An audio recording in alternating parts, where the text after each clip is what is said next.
Médica que não pode ter filhos fica em choque com um jovem que afirma ser seu filho.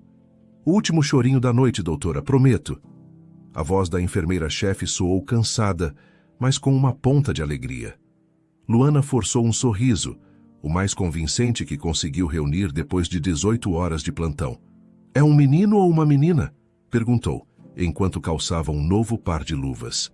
Uma menina, forte, pulmões de aço. Já está gritando o nome dela para todo o hospital ouvir. Ótimo. Adoro as que chegam cheias de atitude. Luana entrou na sala de parto, o ambiente familiar de bips rítmicos e a tensão controlada a envolvendo. 20 minutos depois, o trabalho estava feito. Uma família estava formada. Ela é perfeita, doutora. Olhe para ela. Perfeita. A mãe, suada e exausta, chorava de felicidade, segurando o pequeno embrulho contra o peito. Ela é, sim, uma lutadora. Luana observou a cena por um segundo. Um calor que era rapidamente engolido por um vácuo gelado se espalhando por seu peito. Ela se retirou discretamente. No corredor, tirou a máscara e respirou fundo, o cheiro de antisséptico preenchendo seus pulmões. Você tem um dom, Luana. A enfermeira-chefe disse, organizando alguns prontuários. É a 4ª vida que você traz ao mundo só hoje. 4 almas novinhas em folha. É apenas o meu trabalho, Ana. Não é não. Eu vejo como você olha para eles, como os segura. Você nasceu para ser mãe. A frase atingiu Luana como um soco no estômago. Ela engoliu em seco, o nó na garganta se apertando. Eu preciso ir para casa, Ana, estou exausta. Claro, vá descansar, você merece. Luana caminhou pelos corredores brancos e silenciosos como um fantasma. Cada porta que passava parecia esconder a felicidade que ela criava, mas não podia ter. Seu armário, seu refúgio, era o único lugar onde podia deixar a máscara de médica competente cair por um instante. Ela pegou a bolsa, o celular vibrou. Era Sara, sua irmã. Luana atendeu, a voz saindo mais fraca do que pretendia. Sobreviveu? A voz de Sara era quente e familiar. Por um fio. Acho que deixei um pedaço da minha alma na sala de parto número 3. Foi difícil? Não, foi lindo. Uma menina saudável. Os pais não paravam de chorar. É por isso que é difícil. Houve um silêncio na linha. Sara a conhecia melhor do que ninguém. Ah, Lu, quantos foram hoje? 4. 4 partos. 2 meninos, 2 meninas. Eu escolhi a profissão errada, Sara. Você é a melhor obstetra que eu conheço. Você salva vidas. Eu sei. Mas é como ser um chefe 5 estrelas morrendo de fome, proibido de provar a própria comida. Eu entrego esses pacotinhos de felicidade e depois vou para casa. Sozinha. Você não está sozinha. Você tem a mim. Luana sentou-se no banco do vestiário, a cabeça entre as mãos. Eu sei. E agradeço por isso. Mas não é a mesma coisa. Hoje uma enfermeira me disse que eu nasci para ser mãe. Sara soltou um suspiro de frustração. As pessoas não pensam antes de falar, elas não sabem. Mas é essa a ironia. Eu acho que ela está certa. Eu sinto isso. Cada vez que seguro um recém-nascido, eu sinto. É um instinto. É uma dor física, sabe? Uma pontada no lugar onde tudo deveria estar, mas não está. Um útero fantasma. Ovários fantasmas. Uma maternidade fantasma. Não fale assim, Luana. A cirurgia salvou sua vida. Eu sei. E eu sou grata. Na época, aos 19, parecia uma solução tão simples, não é? Vamos remover o mioma, o útero e os ovários para não haver risco. Um problema resolvido. Ninguém me disse que resolveria um problema criando um buraco negro eterno dentro de mim. E a adoção? Você sempre fala sobre isso. E vou chegar lá quando? Olhe para mim. Eu trabalho 18 horas por dia. Como no hospital, durmo no sofá. Que tipo de vida é essa para uma criança? Eu mal cuido de mim mesma. Eu traria uma criança para esse caos? Você daria um jeito. Você sempre dá. Eu não quero dar um jeito, Sara. Eu queria que fosse natural. Eu queria sentir um chute. Queria reclamar de azia. Queria que meu marido massageasse meus pés inchados. Sua voz embargou. Eu queria o pacote completo que eu ajudo a entregar para estranhos todos os dias. Você ainda é jovem, Lu. Tem 30 anos. As coisas podem mudar. Você pode encontrar alguém, diminuir o ritmo. Encontrar alguém? Quem vai querer uma mulher que vem com um aviso de produto com defeito de fábrica? Olá, sou Luana, uma médica incrível que pode trazer seus filhos ao mundo, mas não pode te dar nenhum. Pare com isso. Você não é um produto com defeito. Você é uma mulher extraordinária. Sou uma mulher extraordinária e estéril. A palavra saiu com um amargor que queimou sua própria língua. Desculpe, eu estou amarga hoje. Foi um dia longo. Muitos bebês. Eu entendo. Só não se afunde nisso, tá bem? Ligue-me quando chegar em casa. Vou ligar. Te amo. Também te amo. Luana desligou e ficou encarando o chão do vestiário por um longo tempo. O fardo parecia mais pesado naquela madrugada. Ela se levantou, ajeitou a blusa branca amassada e caminhou para a saída. Boa noite, doutora, já passando das 2. A voz grave de Valdir, o segurança da madrugada, a fez dar um pequeno salto. Ele estava parado ao lado da porta giratória, a postura rígida, mas os olhos gentis. Valdir, que susto, não te vi aí. Estou no meu posto, sempre aqui. A senhora sabe que seu carro ficou lá na rua de trás, não é? A de cima. Eu sei. Não tinha uma única vaga no estacionamento hoje de manhã. Parecia que a cidade inteira resolveu ter filhos ao mesmo tempo. Luana forçou um bocejo, tentando parecer mais casual do que se sentia. Aquela rua é esquisita de madrugada, doutora. Vazia demais. Um breu. Quer que eu caminhe com a senhora até lá? Não me custa nada. A oferta era tentadora. Uma parte dela, a parte racional e assustada, gritava para que aceitasse. Mas a exaustão era um animal teimoso e orgulhoso. Não precisa, Valdir, de verdade.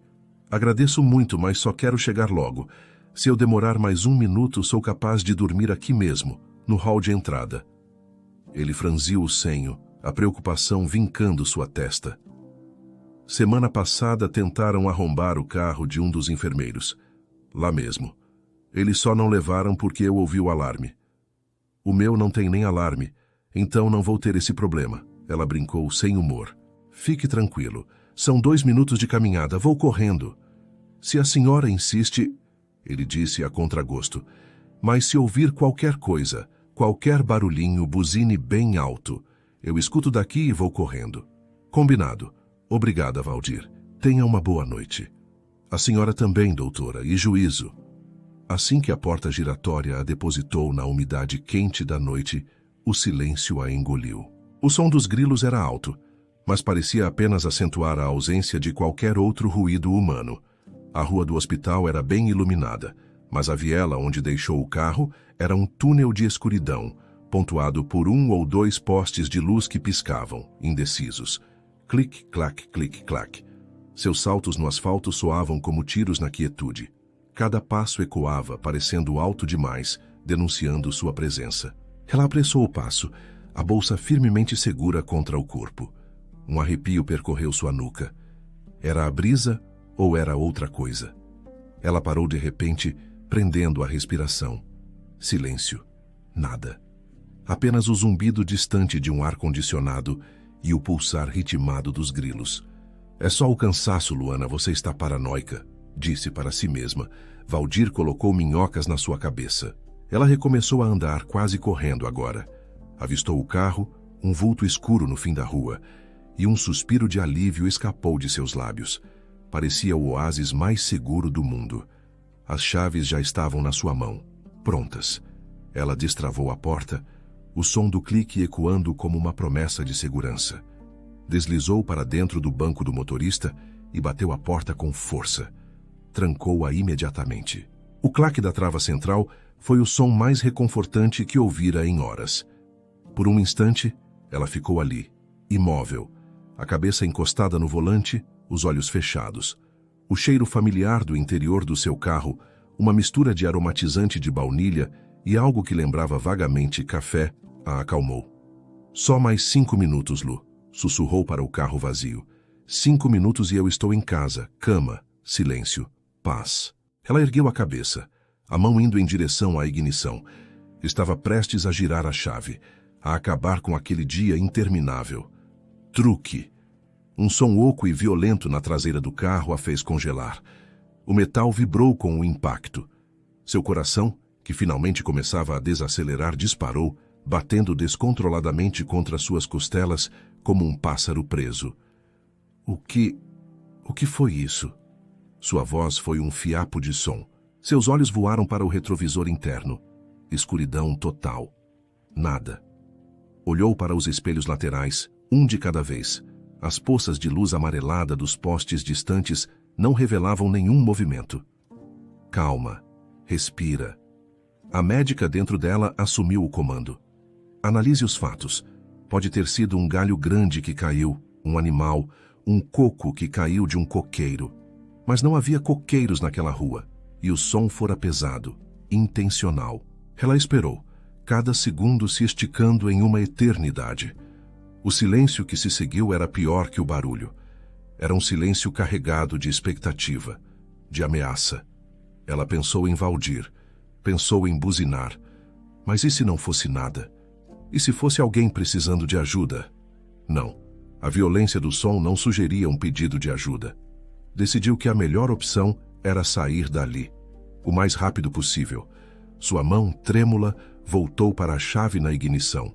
Então, um novo som. Um arrastar lento e agoniante. Shhh. Vinha da lateral do carro.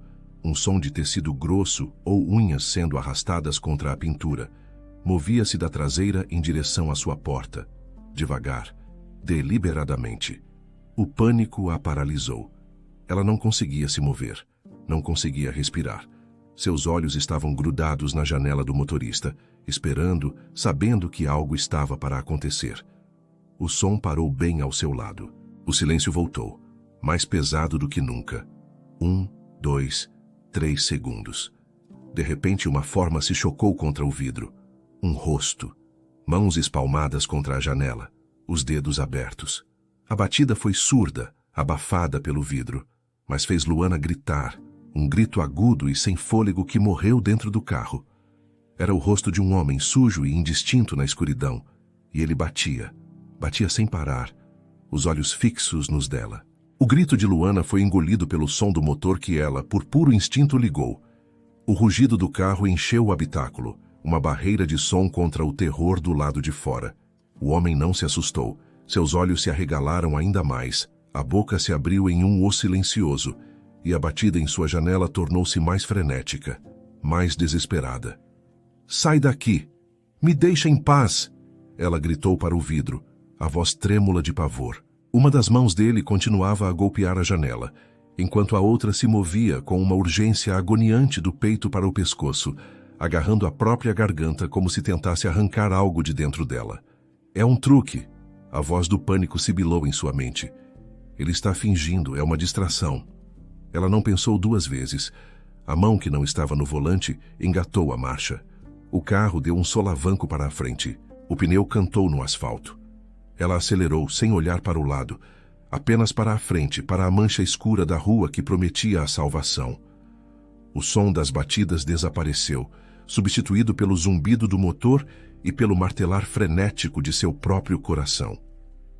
"Meu Deus, meu Deus, meu Deus!" Ela repetia a cada quarteirão que vencia. As luzes dos postes passavam como borrões. Ele ia me matar. Ele ia quebrar o vidro. O que ele queria? A bolsa? O carro? Podia levar tudo. Ela dirigia sem rumo, o pé afundado no acelerador, as mãos brancas de tão apertadas no volante. Depois de talvez 1 minuto, a adrenalina começou a dar lugar a um tremor incontrolável. Ela ousou olhar pelo retrovisor. A rua de onde viera já estava longe, mas ela conseguiu ver. A figura do homem, iluminada por um único poste falho, estava de joelhos no meio do asfalto. E então, como uma marionete cujas cordas foram cortadas, ele tombou para a frente e ficou imóvel. "Não." A palavra escapou dos lábios de Luana. "Não, não, não." Ela continuou dirigindo. "É uma armadilha, Luana. É a armadilha mais velha do mundo." Ela disse em voz alta, tentando convencer a si mesma. "Ele tem amigos. Estão escondidos. Eles fazem isso. A pessoa volta para ajudar e eles aparecem. Roubam tudo. Pior." Ela virou uma esquina, depois outra, colocando mais distância entre ela e a cena. "Você está segura agora. Continue dirigindo. Vá para casa. Tranque a porta. Tome um banho quente. Esqueça isso. Você não viu nada. Mas ela tinha visto. E a imagem não saía de sua cabeça. A mão dele, a mão na garganta, não era um gesto de ameaça. Em sua profissão, ela já vira aquele gesto dezenas de vezes. Era o sinal universal do sufocamento. Ele não disse nada. Ela raciocinou, a voz ainda trêmula. Ele só batia. Por que ele não gritou? Por que não disse socorro? Porque ele não conseguia. Uma outra voz, mais calma e fria, respondeu em sua mente. A voz da médica. O ar não estava passando. Não, é um truque. E se não for? Ele caiu. Você o viu cair. Um homem acaba de desmaiar na sua frente. E você, uma médica, está fugindo? Eu estava com medo. Eu sou uma mulher sozinha às 2 da madrugada numa rua escura. O que você queria que eu fizesse? Oferecesse um chá? O sarcasmo era sua única defesa contra a onda de culpa que começava a subir. Ela freou bruscamente no meio de uma rua deserta, o carro parando com um chiado. O silêncio voltou a envolvê-la, mas agora era um silêncio acusador. Ela apoiou a testa no volante. O juramento que fez ao se formar ecoou em sua cabeça. Eu prometo solenemente dedicar a minha vida a serviço da humanidade. A serviço da humanidade que não está tentando me matar de preferência, ela resmungou. Mas a imagem dele caindo, a imagem dele agarrando o pescoço. Ele estava mal vestido, sujo. E se ele for um morador de rua? E se ele se engasgou com algo que comeu? A lógica médica era implacável. Asfixia, perda de consciência em minutos, morte cerebral em seguida. Você sabe o protocolo, Luana.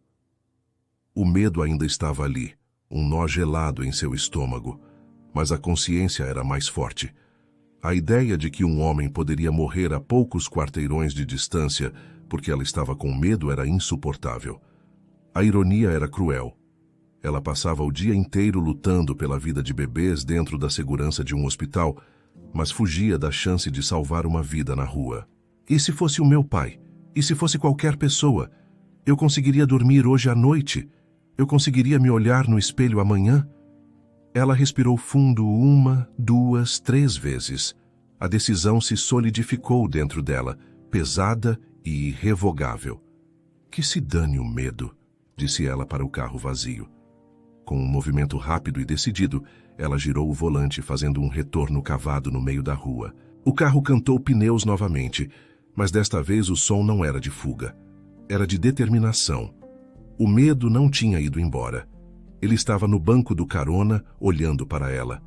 Mas agora, no banco do motorista, estava a médica. E a médica estava no comando. Ela acelerou de volta, em direção à figura caída no asfalto.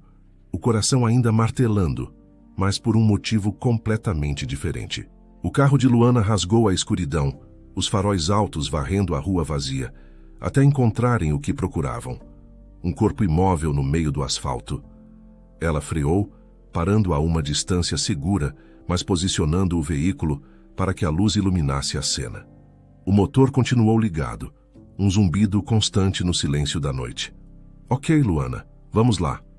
Ela falou para o volante, a voz firme, quase irreconhecível da mulher apavorada de minutos atrás. Cena segura. Você está iluminando a área. Motor ligado para uma fuga rápida, se necessário. Valdir está a 3 quarteirões de distância. Respire. Ela respirou fundo, abriu a porta e saiu. O ar quente e úmido a atingiu novamente, mas desta vez ela mal notou. Seus olhos estavam fixos no homem. Ela se aproximou com passos rápidos, mas cautelosos. Senhor, consegue me ouvir? Meu nome é Luana. Eu sou médica. Tem uma resposta. Ele estava de bruços, o rosto virado para o lado. A sujeira em suas roupas e em sua pele era visível mesmo na luz artificial dos faróis. Ela se ajoelhou ao lado dele, o asfalto áspero pressionando seus joelhos. O cheiro era forte. Uma mistura de suor antigo, poeira e algo azedo, mas ela o ignorou. O treinamento assumiu o controle. Verificando resposta, senhor, ela tocou seu ombro, sacudindo-o levemente. Nada. Verificando vias aéreas e pulso. Com cuidado, ela o virou de costas. O corpo estava flácido. Ela inclinou a cabeça dele, abriu sua boca, procurando por obstruções visíveis. Nada óbvio. Sua mão foi para o pescoço dele, os dedos procurando a artéria carótida. Pulso. Fraco. Taquicárdico. Ela murmurou, o diagnóstico tomando forma em voz alta. Respiração superficial, quase ausente. Lábios azulados. Cianose central. Ele não está recebendo oxigênio. Seus olhos correram pelo corpo dele e pararam na mão dele, que mesmo na inconsciência estava frouxamente pousada sobre a própria garganta. O gesto que a apavorou agora era sua principal pista. Ela afastou a mão dele com delicadeza e viu o que suspeitava. Um inchaço sutil, mas presente, na área da traqueia. É isso, obstrução completa de via aérea. A certeza em sua voz era fria. Ele se engasgou. O pânico ameaçou voltar. Um homem adulto, pesado, ela exausta depois de um plantão de 18 horas. Não pense, haja, ela ordenou a si mesma.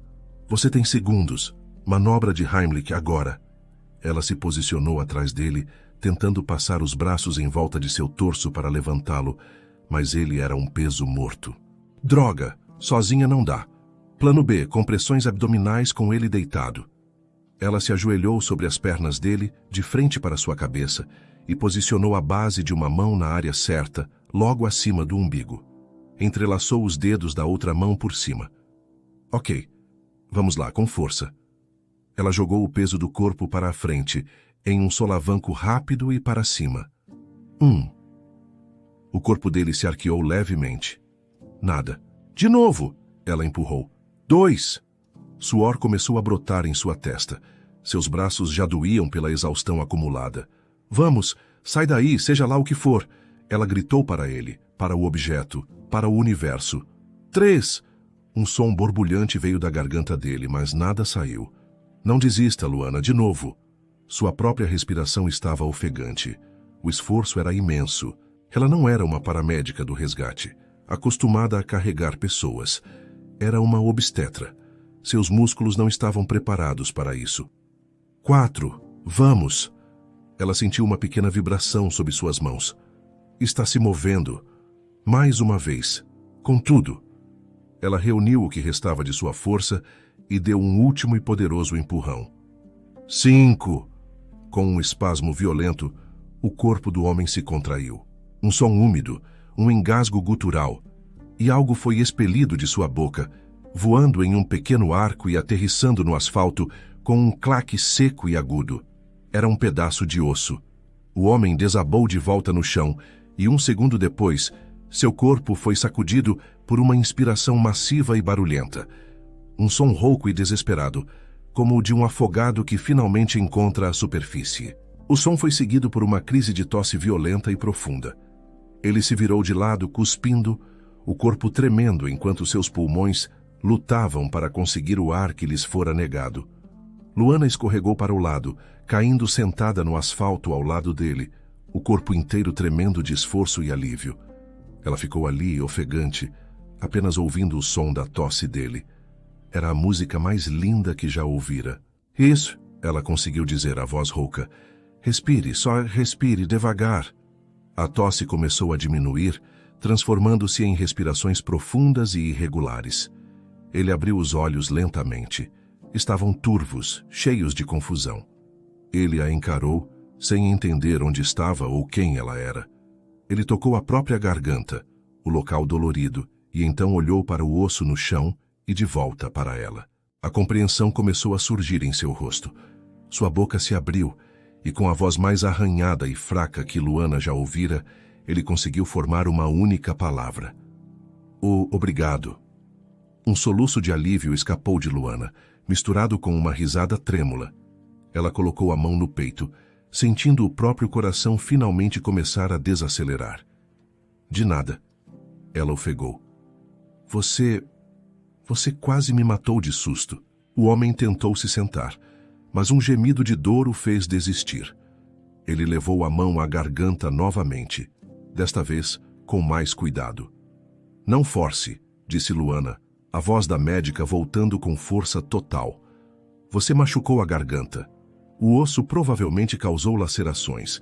E você ficou sem oxigênio por um tempo. Precisa ser examinado. Ele olhou para ela, depois para o carro dela e de volta para o rosto dela. A confusão em seus olhos foi lentamente substituída por uma vergonha profunda. Eu te assustei, ele disse, a voz ainda um sussurro rouco. Eu bati no seu carro, no seu vidro. Eu não sabia o que fazer. Eu sei. Está tudo bem. Luana se levantou, limpando a poeira de suas calças. Você não conseguia falar, não é? Ele balançou a cabeça negativamente. Nada. O ar não vinha. Eu vi a luz do seu carro. Achei que era minha única chance. Foi uma boa aposta, ela disse, tentando um sorriso para acalmá-lo. Mas agora preciso te levar de volta para onde eu trabalho, para o hospital. O pânico brilhou nos olhos dele. Não, hospital não. Eu não tenho dinheiro. Não tenho documentos. Eles não vão me atender. Eles vão te atender porque eu vou levar você, Luana afirmou, sem deixar espaço para discussão. E não se preocupe com dinheiro. A vida de ninguém tem preço. Você consegue ficar de pé se eu te ajudar? Ele hesitou, olhando para suas próprias roupas sujas para o estado em que se encontrava. Eu não posso entrar no seu carro assim. Vou sujar tudo. Luana olhou para ele, um homem que minutos atrás estava à beira da morte, agora preocupado com a limpeza do estofado dela. A absurdidade da situação a atingiu, e uma risada genuína, embora cansada, escapou dela. Meu amigo, você quase morreu no meio da rua. Eu fiz compressões em você no asfalto. Acredite em mim, um pouco de poeira no meu carro é a menor das minhas preocupações agora. Ela estendeu a mão para ele.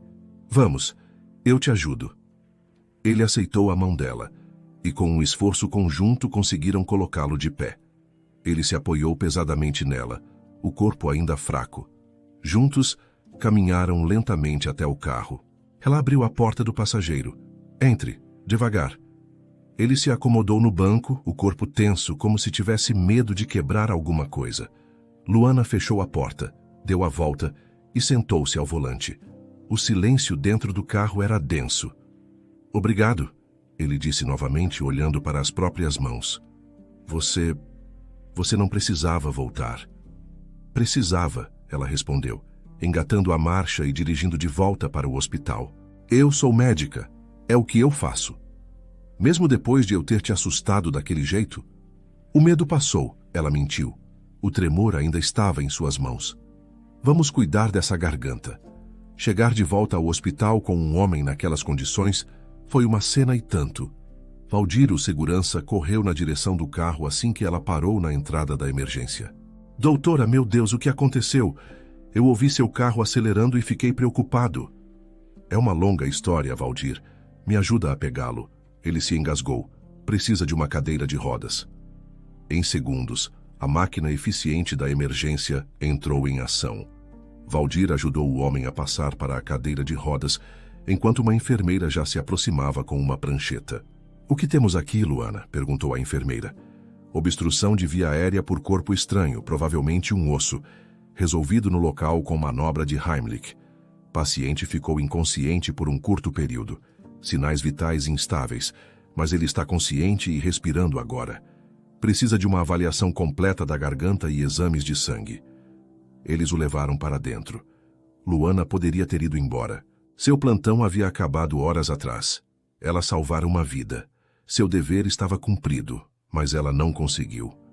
Ela entrou, pegou um café horrível na máquina do corredor e sentou-se na sala de espera, o zumbido da exaustão competindo com a adrenalina que ainda corria em suas veias. Uma hora depois, o médico do plantão, um jovem residente chamado Dr. Alves, veio procurá-la. Luana, o que você ainda está fazendo aqui? O homem que eu trouxe, como ele está? Ah, o seu paciente da rua. Você é uma lenda no plantão de hoje, sabia? A história já se espalhou. Ele sorriu. A garganta está bem arranhada, algumas lacerações superficiais, mas nada que precise de cirurgia. Demos a ele medicação para a dor e a inflamação. E os exames? O sorriso do Dr. Alves desapareceu. É aí que a coisa complica. O que mais nos preocupa não é a garganta, É o estado geral dele. Ele está severamente desnutrido e desidratado. Os níveis de eletrólitos estão uma bagunça. Se ele não tivesse se engasgado hoje, outra coisa o traria aqui em breve.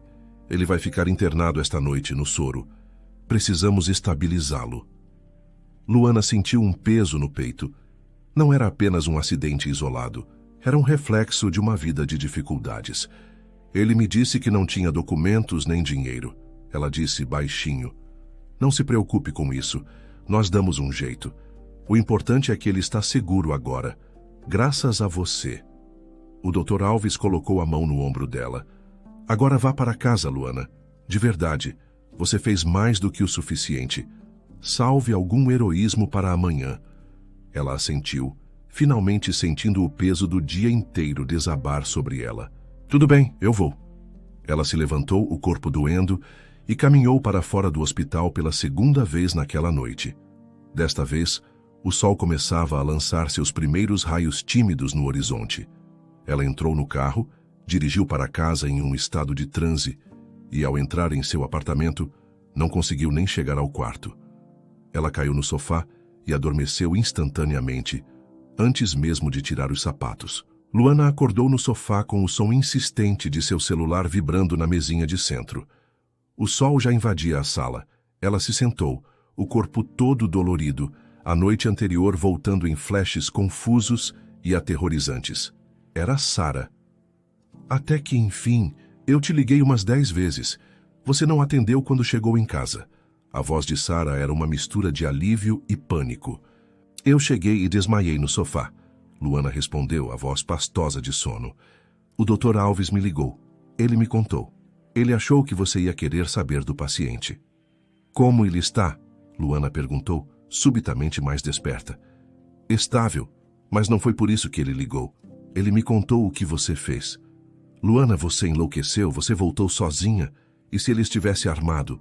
E se fosse uma armadilha? Mas não era, Sara. Ele estava morrendo. E você podia ter morrido também. Você deveria ter chamado a polícia, o resgate, qualquer pessoa, não bancar a heroína sozinha no meio da madrugada. Eu sou médica. Eu não podia simplesmente ir embora. Você teria ido. Houve um silêncio na linha. Sara suspirou. Sim, eu teria. E isso me assusta.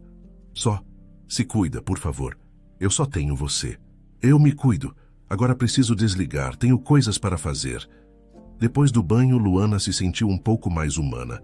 A ideia de ficar em casa era tentadora, mas um impulso mais forte a moveu. Ela foi ao supermercado, andou pelos corredores, pegando o de sempre para si, mas sua mente estava em outro lugar. Quando deu por si, seu carrinho tinha 2 de tudo. Um para ela e outro para ele. Pão, queijo, suco de caixinha, latas de atum, biscoitos. Comida fácil que não precisava de cozinha. Ela pagou sentindo-se um pouco ridícula, mas não conseguiu evitar. No hospital, o clima era diferente. As enfermeiras a olhavam com uma mistura de admiração e espanto. Ela foi direto ao balcão da emergência.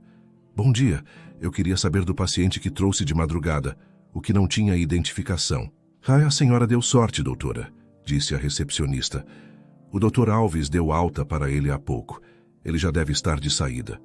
Luana agradeceu e correu para a saída principal. E lá estava ele.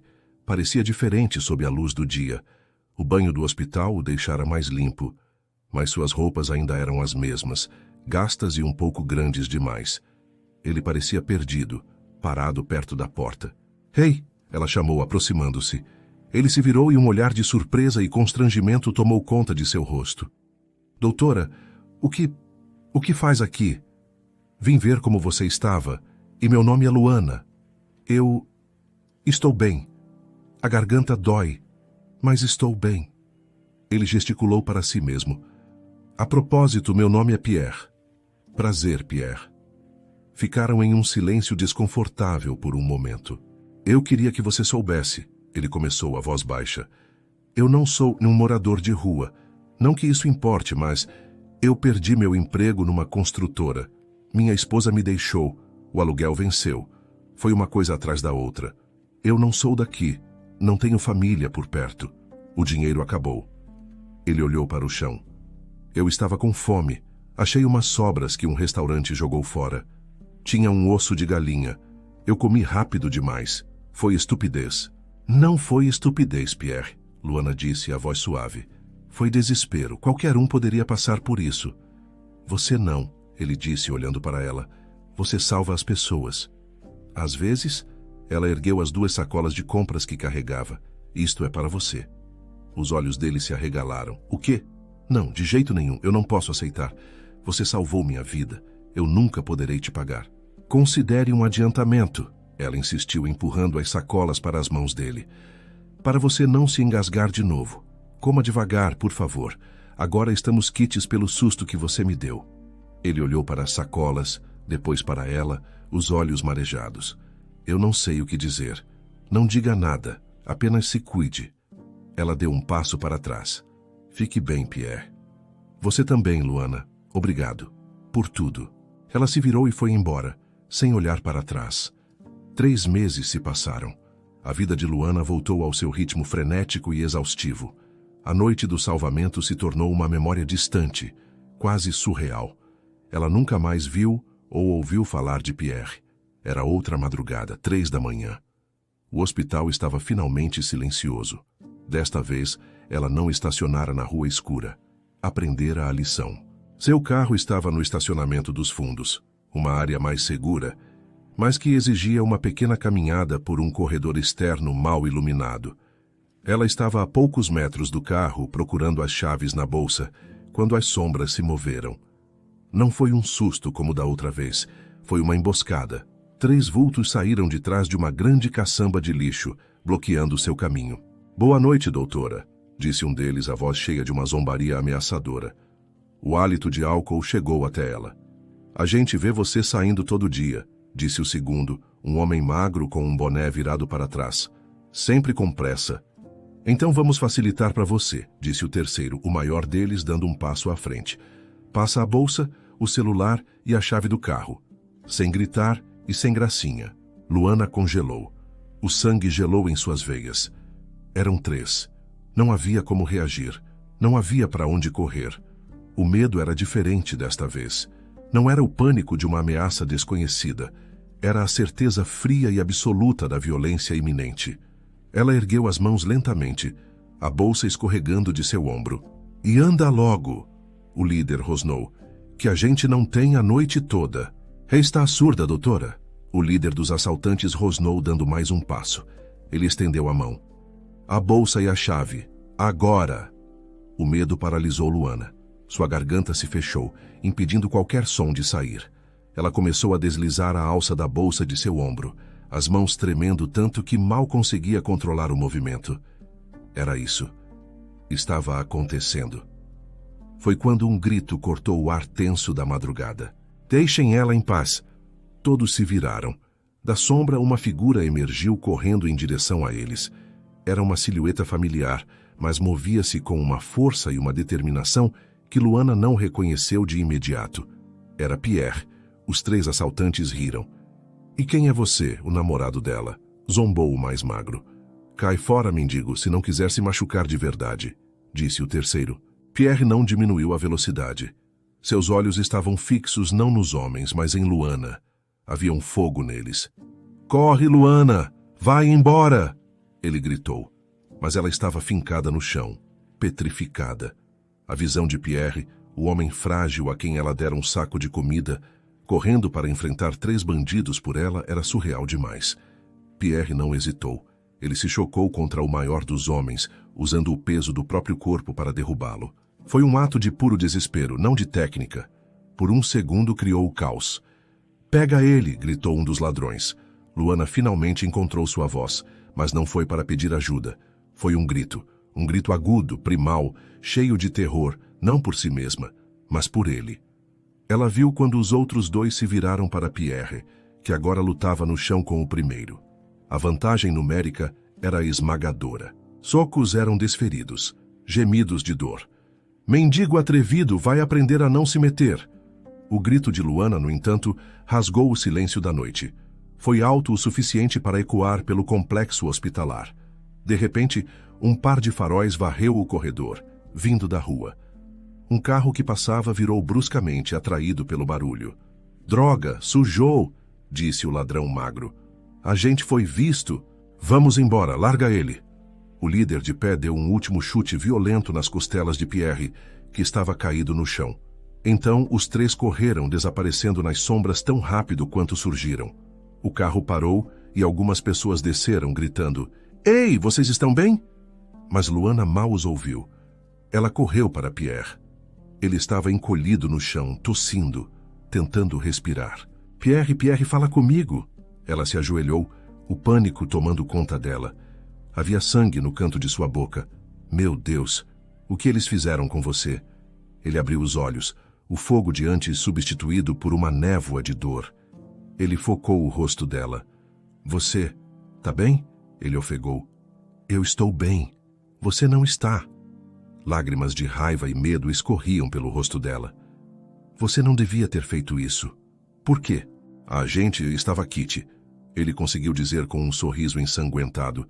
Agora, estamos de novo. Não tem graça. Vamos para o hospital. Agora. A cena na emergência foi de um caos surreal. Luana entrou praticamente carregando Pierre, gritando por ajuda. Dr. Alves, o mesmo residente do outro plantão, correu até eles, os olhos arregalados. Pierre, de novo! O que diabos aconteceu? Assalto, Luana explicou, a voz ofegante enquanto as enfermeiras colocavam Pierre em uma maca. Eram 3. Ele me salvou. Eles o espancaram. A história se espalhou pela emergência como um incêndio. A enfermeira-chefe, Ana, a mesma da noite dos 4 partos, balançava a cabeça incrédula. Meu Deus, Luana, isso é inacreditável. É coisa de filme. Primeiro você salva a vida dele, agora ele salva a sua. Precisamos registrar isso, disse Dr. Alves com um misto de admiração e choque. É a história mais louca que já ouvi neste hospital. Ana, pega seu celular. Vamos tirar uma foto dos nossos heróis da madrugada. O quê? Não. Ele precisa de cuidados, protestou Luana. Depois que o medicarmos é só um segundo. Ana insistiu, já com o celular na mão. Vamos tirar aqui, perto da entrada da ala da maternidade. A iluminação é melhor. E assim, em um dos momentos mais bizarros de sua vida, Luana se viu posando para uma foto. Ela com o rosto manchado de lágrimas e a roupa amassada, com o braço em volta de um Pierre dolorido que se sentava na maca. Ele tentou sorrir para a câmera, apesar da dor evidente. Ao fundo, visível sobre o ombro de Luana, a placa suavemente iluminada. Berçário. Ala B. A foto foi tirada. Um clique. Um flash que congelou o momento para sempre. Pierre foi internado com 2 costelas quebradas e uma concussão leve. Luana ficou ao seu lado até ele adormecer, medicado para a dor. Ela foi para casa ao amanhecer, exausta, mas prometendo voltar à tarde. Quando voltou, o quarto 204 estava vazio. A cama, forrada. Ela procurou a enfermeira do andar. Com licença, o paciente do 204, Pierre. Ah, sim, doutora. Ele recebeu alta, assinou os papéis contra o parecer médico e foi embora há algumas horas. O coração de Luana afundou. Embora, mas ele não estava bem. Ele foi para onde? Não sabemos, doutora. Ele não deixou nenhum endereço, nenhum contato. Apenas pediu para lhe entregar isso. A enfermeira lhe deu um pedaço de papel dobrado. Dentro, com uma caligrafia um pouco trêmula, estava escrito: Obrigado. Pela 2ª vez. Agora estamos quites de verdade. Se cuida, Luana. Ela ficou parada no corredor, olhando para o bilhete. Ele desaparecera. Desta vez parecia ser para sempre. 13 anos se passaram. O som da escova movendo-se em ritmo rápido sobre o couro era a trilha sonora da vida de Miguel. Mais um pouco na ponta, garoto. Deixa brilhando. Pode deixar, senhor, Miguel respondeu sem erguer os olhos. Vai sair daqui se enxergando no reflexo. O homem riu. Miguel terminou o serviço, recebeu algumas moedas e observou o cliente se afastar, os sapatos reluzindo sob o sol da manhã. Ele tinha 18 anos. Suas mãos já eram calejadas, os ombros largos do pouco que comia e do muito que trabalhava. Ele era um engraxate, e seu ponto era estrategicamente posicionado do outro lado da rua do maior hospital da cidade. Ao fim do dia, ele não foi para casa. Não uma casa de verdade. Foi para um quarto alugado nos fundos de uma pensão, um espaço pequeno que continha todo o seu mundo. Ele se sentou na beirada da cama e tirou do bolso da calça uma carteira velha. De dentro dela, com um cuidado quase religioso, ele pegou uma fotografia gasta, as bordas amassadas pelo tempo e pelo manuseio. Ele a conhecia de cor. Seu pai, Pierre, mais jovem, com um olho roxo e um sorriso forçado pela dor. E ao lado dele, uma mulher, uma médica pela blusa branca. Loira, olhos azuis, um olhar cansado, mas gentil. A mulher que assombrava seus pensamentos. Pai, ele sussurrou para a foto. Por que você mentiu para mim? Por que guardou isso como um segredo? Seu pai morrera há 1 ano, de uma pneumonia que seu corpo, já enfraquecido por anos de trabalho pesado e vida dura, não conseguiu vencer. Foi enquanto arrumava as poucas coisas de Pierre que Miguel encontrou a foto, escondida no fundo de uma caixa de ferramentas. Sua atenção se desviou para o fundo da imagem. A placa. Berçário. Ala B. Aquelas palavras eram a chave de tudo. A prova. Então é isso, ele falou para o quarto vazio. Está bem aqui, o hospital onde eu nasci, e o berçário onde ela me deixou. Seu amigo Jonas, que morava no quarto ao lado, entrou sem bater. Falando com a foto de novo, cara? Miguel guardou a foto rapidamente, como se tivesse sido pego fazendo algo errado. O que você quer, Jonas? Vim chamar pra gente comer alguma coisa, mas vejo que você tá ocupado com seu fantasma. Jonas sentou-se na outra ponta da cama. Já faz 1 ano que seu pai se foi, Miguel. Você precisa parar de remoer isso. Não é sobre ele. Miguel explodiu, a frustração vindo à tona. É sobre ela. Ele sempre me disse que minha mãe tinha morrido no parto. Ele mentiu a vida inteira para mim, Jonas. E como você sabe, por causa de uma foto amarelada? Jonas era cético, sempre foi. Pode ser qualquer coisa. Qualquer coisa. Miguel pegou a foto novamente, mostrando-a ao amigo. Olha direito, é uma médica, em frente a um berçário. E olha o meu pai, todo machucado. Eu juntei as peças. Ele deve ter se metido em alguma briga ou sofrido um acidente no dia em que eu nasci. E ela, a médica, minha mãe, não quis um filho de um Zé Ninguém quebrado. Ela o largou. E me largou junto. A teoria soava perfeita em sua cabeça. Dolorosa, mas perfeita. Explicava por que seu pai nunca falava da mãe. Por que mudava de assunto. Por que havia uma tristeza permanente em seu olhar. Cara, isso é uma história que você inventou na sua cabeça, disse Jonas balançando a cabeça. Pode não ter nada a ver. Então, por que ele guardaria a foto?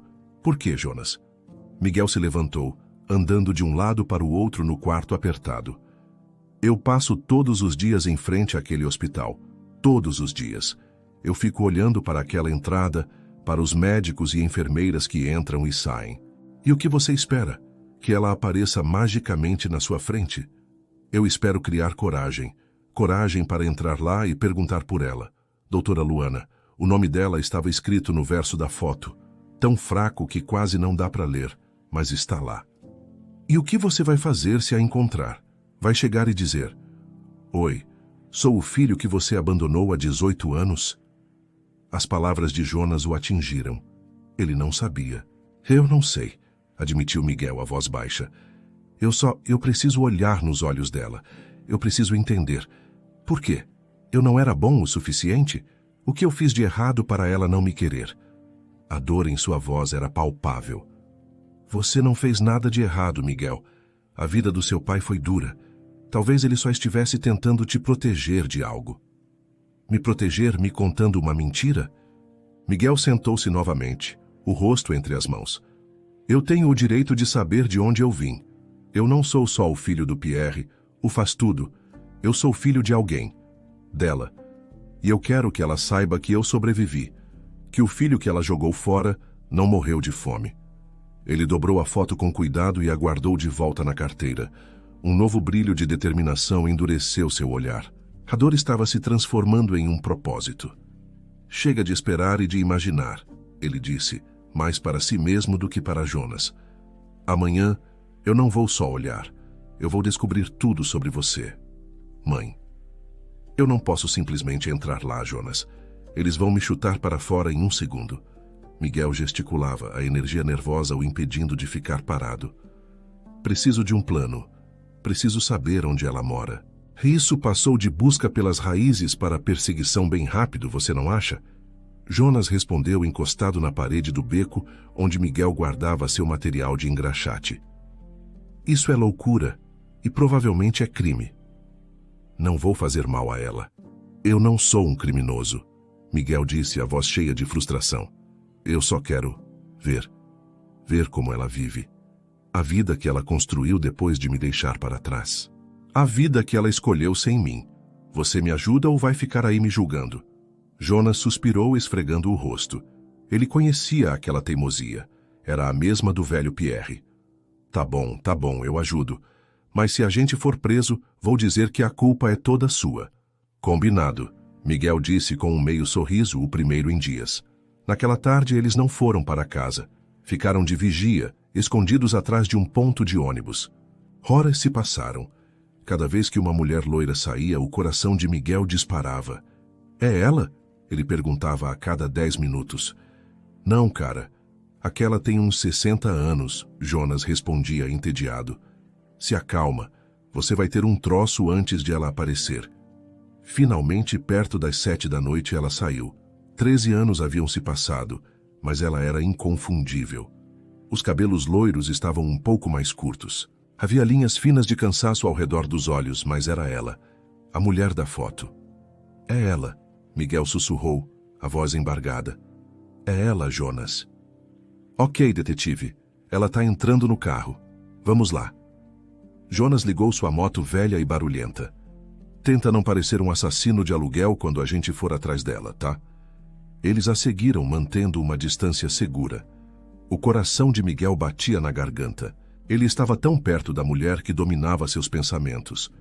Ela dirigiu por uns 20 minutos até entrar em um bairro tranquilo, com ruas arborizadas e casas bonitas. A vida dela era boa, confortável. A raiva começou a borbulhar sob a dor. Ela estacionou em frente a uma casa de 2 andares com um pequeno jardim na frente. Jonas parou a moto no final da rua, de onde tinham uma visão clara. É aqui, disse Miguel. Ele desceu da moto, as pernas trêmulas. Ela mora aqui. Eles observaram em silêncio enquanto ela descia do carro e caminhava até a porta. Mas a porta se abriu antes que ela chegasse.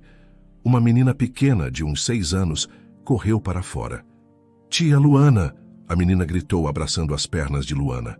Luana riu, um som claro e feliz que atravessou a rua e atingiu Miguel como um soco. Oi, meu amor, sua mãe está? No mesmo instante, uma mulher de cabelos pretos longos apareceu na porta. Era Sara. Entra, Lu. O Rafael já está te esperando para mostrar o robô que ele montou. O mundo de Miguel parou. Rafael, outro filho. Luana entrou na casa. Por um momento, a visão foi bloqueada. Miguel prendeu a respiração. A porta se abriu novamente alguns minutos depois. Desta vez, Luana saiu e não estava sozinha. Em seus braços, ela carregava um menino pequeno. Ela o segurava com uma intimidade, um carinho que era totalmente natural. Ela beijou o topo da cabeça dele. Para a escola agora, meu foguetinho, ela disse, a voz cheia de amor. Só mais um beijo, mamãe. O menino pediu, a voz infantil e alegre. Só mais um porque você é o amor da minha vida. Luana o abraçou com força e lhe deu um beijo estalado na bochecha. A cena era idílica, perfeita. E para Miguel foi como ter o coração arrancado do peito a sangue frio, a prova final e irrefutável. Então é isso. A voz em sua cabeça era um eco de pura agonia. Ela não era estéril. Ela não era incapaz de amar. Ela só não me queria. Ele observou paralisado, enquanto ela colocava o menino na cadeirinha do carro, o rosto dela iluminado por um sorriso que ele nunca receberia. Olha para ele, amado, protegido, porque ele e não eu, o que eu fiz de errado antes mesmo de aprender a respirar. A raiva de antes se dissolveu, deixando apenas uma dor oca e vasta. Ela teve outro filho, construiu uma nova família, uma vida perfeita, e me apagou da história como se eu fosse um rascunho, um erro que ela não queria cometer de novo. Ele se virou para Jonas, o rosto uma máscara de devastação. Seus olhos estavam vazios. Vamos embora, ele disse a voz morta. Miguel, cara, eu sinto muito. Jonas nunca o vira assim. Eu disse vamos embora. O tom era afiado como vidro quebrado. Agora. A viagem de volta foi em um silêncio pesado. Jonas não fez perguntas. Não havia o que perguntar. De volta ao seu quarto, Miguel não disse nada. Ele foi até sua gaveta, pegou a foto gasta, encarou o rosto sorridente da mulher na imagem e o comparou com a mãe amorosa que acabara de ver. Eram a mesma pessoa. E nenhuma delas o queria. Ele não rasgou a foto. Seria um ato de paixão e ele não sentia mais paixão. Apenas um vazio gelado. Ele abriu a gaveta mais funda de sua cômoda, enterrou a fotografia sob uma pilha de roupas velhas que não usava mais e fechou-a com um baque surdo. Acabou, pensou ele, encarando a madeira da gaveta. Não há o que entender. Não há porquê. Ela simplesmente não me quis. Fim da história. Ele deitou na cama, virado para a parede. Pela primeira vez em um ano ele não queria respostas. Só queria esquecer. Meses se passaram. Miguel fez o que pôde para enterrar a imagem daquela mulher e daquela família feliz. Ele parou de engraxar sapatos em frente ao hospital, arrumando um emprego em uma pequena gráfica. O trabalho era mais pesado, o cheiro de tinta grudava em suas roupas, mas era longe, longe de suas memórias.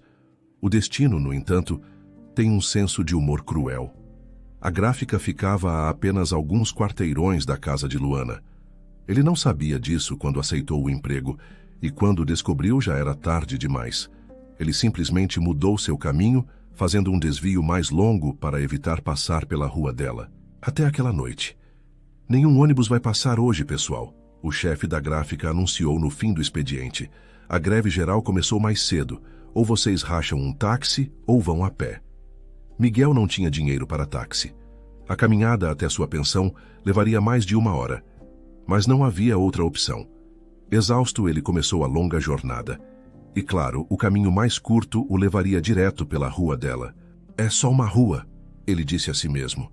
Ela provavelmente nem está em casa. Mas quando ele passou em frente à casa, uma única luz estava acesa na sala. A cortina estava entreaberta. A curiosidade, uma força que ele pensou ter matado meses atrás, o dominou. Ele parou escondido pela sombra de uma grande árvore e olhou. Lá estava ela, adormecida no sofá, a cabeça tombada para o lado, um livro aberto caído em seu peito. A mesma exaustão que ele via na foto de 13 anos atrás ainda estava em seu rosto. Por um segundo, um pingo de algo que não era raiva, talvez pena, tocou seu coração. Ele balançou a cabeça, irritado consigo mesmo, e se virou para ir embora. Foi quando seus olhos passaram pelo carro dela estacionado na rua. Havia algo estranho, uma luzinha piscava no painel. E um movimento. Um leve movimento no banco de trás. Ele franziu a testa.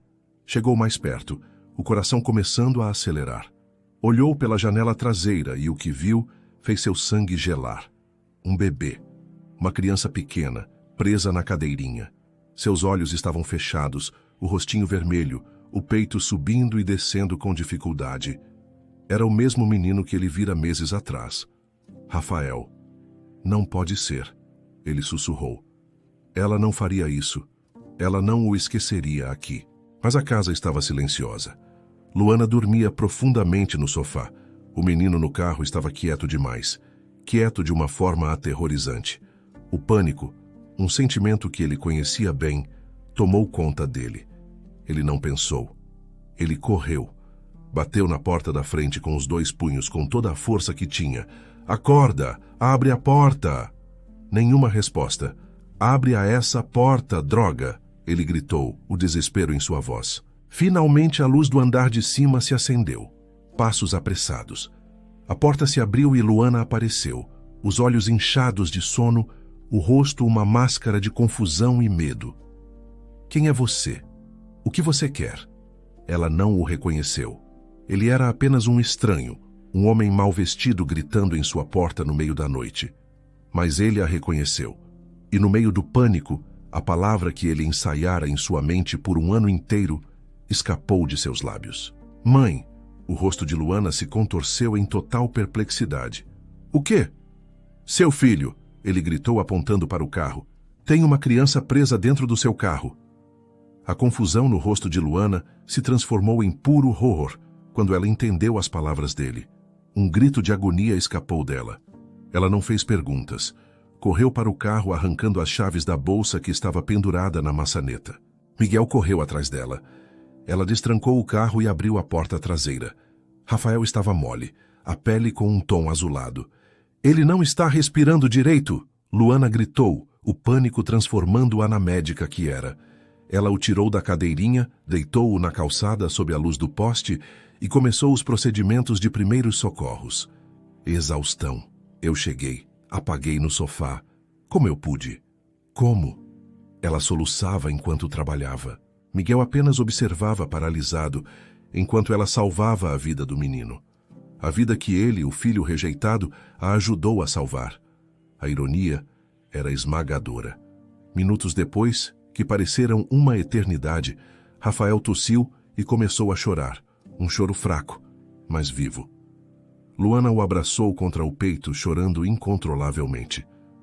Obrigada, ela soluçou, olhando para Miguel. Você o salvou.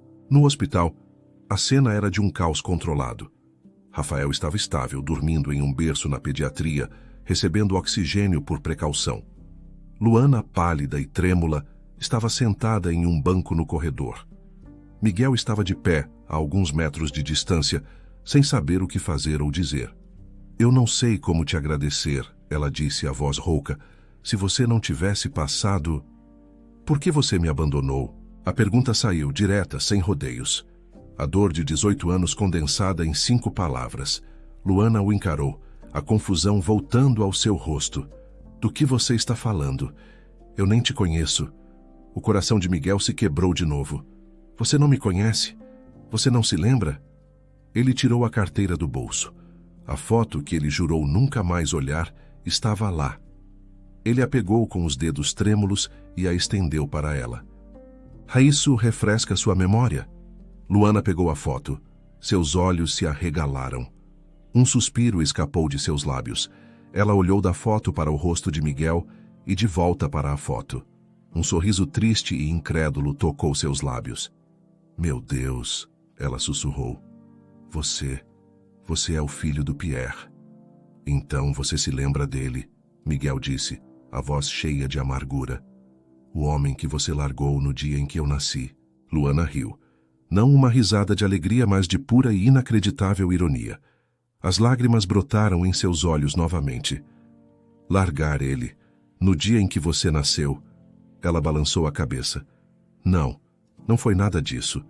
Ela olhou para ele, os olhos azuis encontrando os dele. Miguel é o seu nome, não é?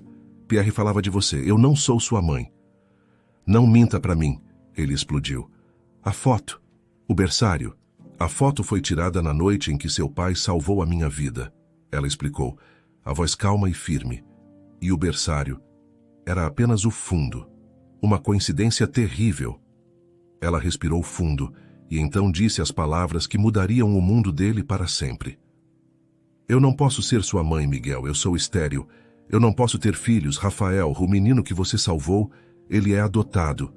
O mundo de Miguel se desfez e se refez no corredor daquele hospital. Cada palavra de Luana era uma peça que estalava no lugar, formando uma imagem que ele nunca poderia ter imaginado. Estéril, ele repetiu, a palavra soando estranha. Adotado? Mas a foto...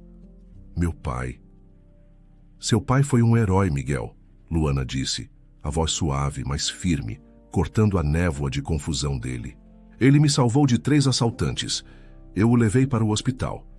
A foto foi uma brincadeira de um colega para registrar a história maluca de como um salvou a vida do outro. Meses antes, eu tinha salvado a dele, quando ele engasgou com um osso. Ela fez uma pausa. O berçário ao fundo foi uma terrível coincidência. O pior tipo de coincidência. Seu pai nunca te abandonou. Ele te amava. Ele me falou de você naquela noite.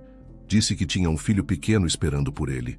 A base de ódio e ressentimento que sustentara Miguel por tanto tempo se esfarelou, deixando apenas um vazio doloroso. A história que ele construiu era uma mentira. Sua dor era real, mas sua causa era um fantasma. Então, quem? Ele conseguiu perguntar. Quem é a minha mãe? Eu não sei, disse Luana, mas podemos descobrir, se você quiser.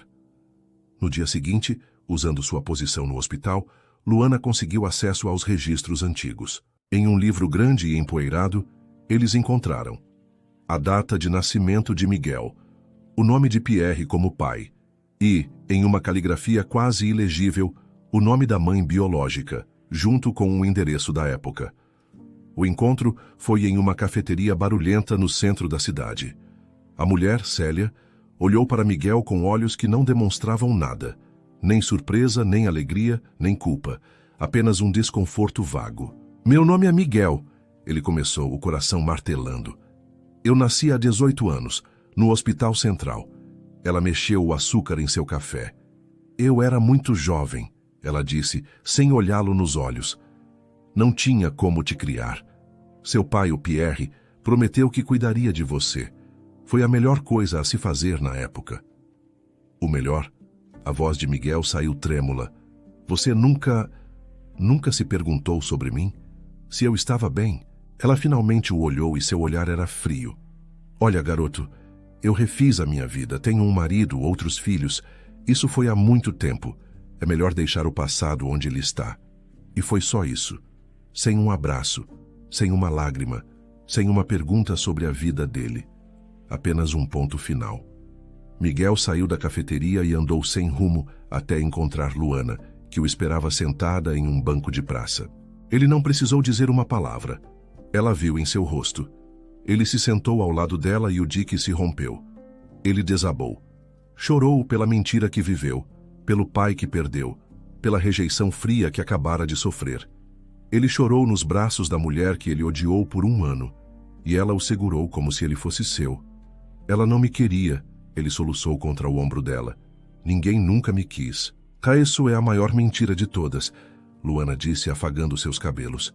Seu pai te quis mais do que tudo no mundo, e eu quero você na minha vida, Miguel, se você me permitir. A família não é só sobre o sangue que compartilhamos, é sobre as vidas que salvamos umas das outras. Naquele dia, no meio daquela praça, Miguel encontrou sua mãe. Luana o incentivou a voltar a estudar. Com a ajuda dela, ele terminou o colégio e entrou na faculdade de psicologia, decidido a entender as dores da alma humana. Ele e Rafael, o menino que ele salvara, tornaram-se irmãos de coração. 10 anos depois. Miguel corria pelos corredores do mesmo hospital, o coração batendo com um tipo diferente de pânico e alegria. Ele falava ao celular, a voz ofegante. Estou chegando, meu amor. O trânsito estava um inferno. Me diz, ela já nasceu? Você está bem? A voz de sua esposa, Camila, soou do outro lado, cansada, mas exultante. Nós estamos ótimas, Miguel. Ela é perfeita, absolutamente perfeita. Mas preciso te avisar que alguém chegou antes de você e já roubou o primeiro colinho dela. O quê? Quem? Miguel disse, virando o corredor da maternidade. Ele parou na porta do quarto. E lá estava ela. Luana, com os cabelos loiros agora elegantemente salpicados de fios prateados, sentada confortavelmente em uma poltrona. Em seus braços, dormia um pequeno embrulho cor-de-rosa. Ela ergueu os olhos e eles brilhavam com lágrimas de pura felicidade. Oi, papai, ela disse, a voz suave. Já estava na hora. Tem uma mocinha aqui muito ansiosa para conhecer você. Luana se levantou com cuidado e colocou o bebê nos braços de Miguel. Ele olhou para o rostinho minúsculo, para os pequenos dedos cerrados. Uma onda de amor tão avassaladora o atingiu que o deixou sem ar. Ele olhou para sua esposa, deitada na cama, sorrindo para ele. Olhou para Luana, sua mãe, sua avó, sua família. Oi, ele sussurrou para o bebê, a voz embargada pela emoção. Oi, Isabela. O destino, de formas tortuosas, confusas e por fim maravilhosas, havia lhe dado exatamente a família que ele sempre sonhou.